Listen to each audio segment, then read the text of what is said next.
10,000లో Himachal Pradesh Manali trip ఎలా అయ్యాలో detail గా చెప్పి ఒక వీడియో చేశాను, ఇక్కడ పెట్టాను. దాంట్లో A to Z pin to pin చెప్పాను అనమాట.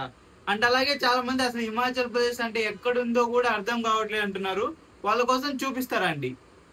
సో ఇక్కడ మనం చూసుకుంటే ఇది హైదరాబాద్ అనమాట. సో మనం ఇక్కడ ఉన్నాము, ఇదంతా మన భారతదేశం పటము. సో ఇక్కడ నుంచి మనం హిమాచల్ ప్రదేశ్ వెళ్ళాలంటే ఇండియాకి అది ఒక్కసారి పైకి ఉంటుంది అనమాట. సో చూస్తే ఇక్కడ, సో దీన్ని హిమాచల్ ప్రదేశ్ అంటారు. సో మనం ఇక్కడ నుంచి ట్రైన్లో 3 days పాటు ఇలా వెళ్ళి నాగపూర్ నుంచి ఆగ్రా వెళ్ళి, ఆగ్రా నుంచి ఇలాగా వెళ్ళామన్నమాట ఢిల్లీ కానించి.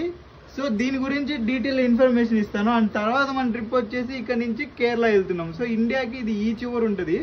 సో ఇక్కడ దాకా పోతే ఇంక ఇండియా అయిపోయినట్టే అనమాట. సో ఇక్కడ దాకా వెళ్తున్నాము అంటే అది పైకి వెళ్ళాము, చూసారు కదా అది. సో అలాగా మనం హిమాచల్ ప్రదేశ్ అయితే వెళ్ళాము. నెక్స్ట్ ట్రిప్ మనం వచ్చేసి కేరళ అయితే వెళ్తున్నాం అనమాట. ఇంకా రేపు ఎల్లుండి కేరళ నేను బయలుదేరుతాను.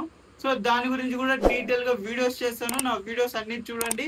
ఖచ్చితంగా నా ఛానల్ ని సబ్స్క్రైబ్ చేసి నన్ను సపోర్ట్ చేస్తాను అనుకుంటున్నాను. Thank you.